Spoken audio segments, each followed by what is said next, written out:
Good evening and thank you for joining us here for KREM 2 News 10 at 10, where we give you more news in less time. I'm Amanda Rowley. Mark is off tonight, so let's get started.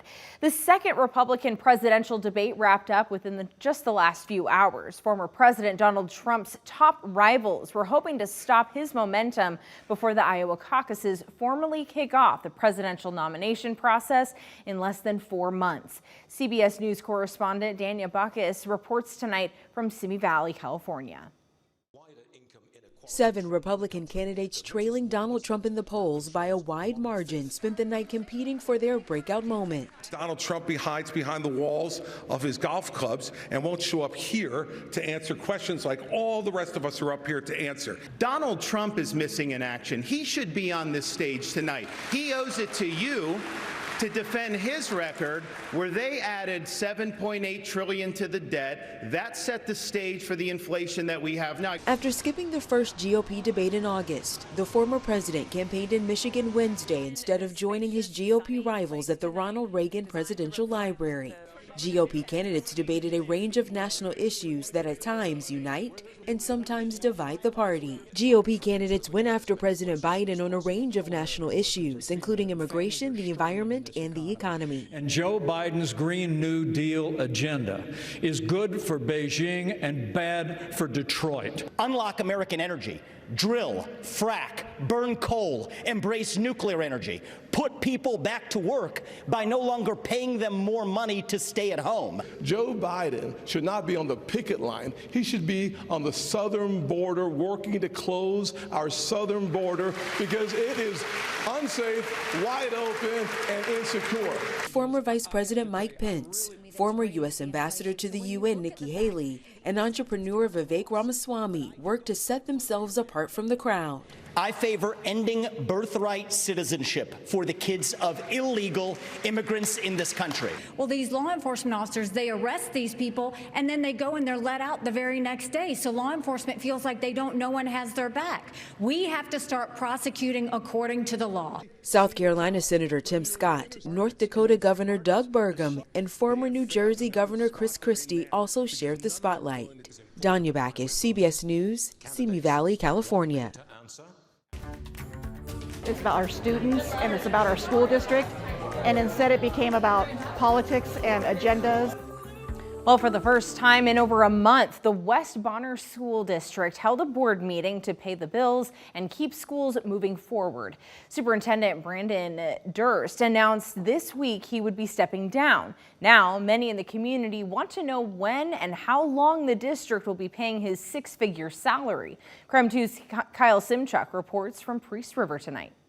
2 days after West Bonner School District Superintendent Brandon Durst announced he would be stepping down, he sat down with trustees. They haven't held a meeting in over a month, and several meetings have been canceled, including last Wednesday's when trustee Troy Reinbold didn't show up. Reinbold attended tonight's meeting by phone and seemed to be in a hurry to wrap things up. We're all done with business. Can I go? Reinbold took several items off the agenda and did not stick around for public comments, telling board members he was parked on the side of the highway. I'm soaking wet and covered in mud and trying to get home. You're an elected official, and it is your promise and your oath to get here and do the business of the district. So I'm very happy he got here today. Sandy Brower served on the board for 8.5 years and says she's sad to see the district in a tailspin. It's been very frustrating to watch our local government or governance over our school districts kind of fall apart and kind of miss actually what it's all about. It's about our students and it's about our school district, and instead it became about politics and agendas and personal promotion. My daughter goes to school here, and I didn't even know if there was going to be buses to drive her to school. I don't know who the superintendent is anymore because Brandon Durst put his resignation in, and as far as I'm concerned, he's out of office. Durst announced on Monday he would step down as superintendent. He claims members of the community wish to see him fail, as well as the Idaho Department of Education, who determined he was unqualified to be superintendent. The teachers, the principals are looking for that leadership. And so the board has got an issue that needs to be undertaken sooner than later. And so now I want to see what the board's going to do next, what the next steps are. How are they going to bring our school back the way it needs to be. Superintendent Durst called me woke, and I think he's correct. I think we are awake, and I thank him for coming if that was the benefit of having him here. The community is together, we have rallied, we're paying attention. Now, Durst says his final day will be up to the board. We did ask for an interview with him following tonight's meeting to talk about his resignation. He told us he wouldn't be commenting on that tonight. Reporting in Priest River, Kyle Simchuk, KREM 2 News. Happening tomorrow, Washington Governor Jay Inslee will be in Spokane County meeting with community leaders, students, and families. He's in town for the 72nd annual Governor's Industry Safety and Health Conference. There, he will discuss the latest trends in workplace safety. Inslee will also visit Lumen High School and Glow Early Learning Center. The biggest event of the day will be a joint celebration with the Washington State Department of Transportation and the Federal Railroad Administration for funding recently awarded to WashDOT.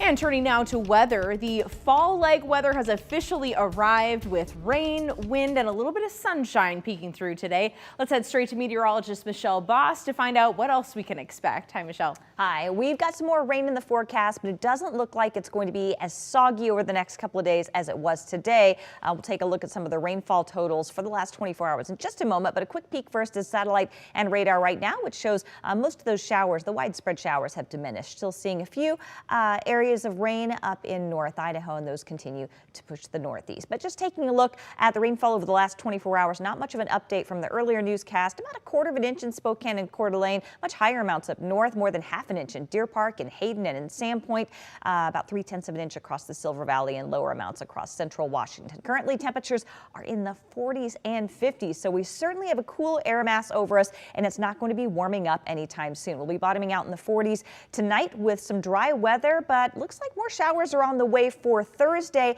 and then a small chance of showers both Friday and Saturday. But as you can see, it's definitely going to stay cool, highs in the upper 50s and lower 60s.